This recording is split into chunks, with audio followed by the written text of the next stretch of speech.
strike on Lammert was made with a new type of US weapon. It's called the Precision Strike Missile, or PrSM.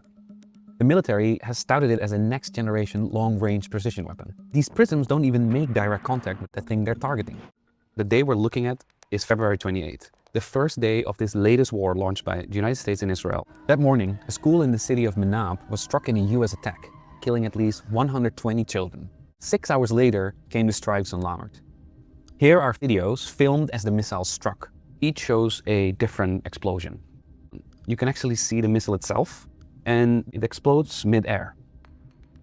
The Department of Defense denied attacking Lammert and suggested instead that what we are seeing are Iranian weapons striking the city.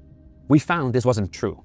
And throughout this day in Lammert, we see the specific hallmarks of PrSM missiles in use. This is promo footage from the manufacturer, and what we can see in this animation is a PrSM missile coming in. And when we go through it here, you can see that it's exploding mid-air right there. It's basically sending a blast of 180,000 pellets in every direction. So what makes the weapon so lethal is not so much the impact of the missile itself or the detonation, it's the blast of pellets that comes next. This matches with what we saw happen in Lammert. What the US military intended to hit using this weapon in this location, we don't know. Strikes we identified happened here and here in residential areas, and here at the recreational center, right next to an Islamic Revolutionary Guard Corps compound and other buildings used by security forces. We found no evidence of military casualties. The effects on the surrounding community were unmistakable though. We analyzed each one to verify authenticity. In one photo alone, for example, I counted at least 2,000 impact points on a single stretch of road, perforating these civilian cars, this oil truck nearby. And here's a photo showing a whole block of businesses that were hit.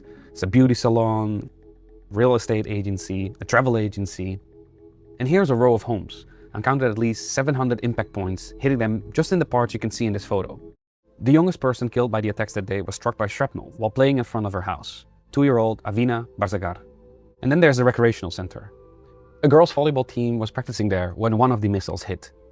At least 2 of them were killed and more were injured. The same missile sprayed pellets over this field during a kid's soccer practice. 2 children and their coach were killed.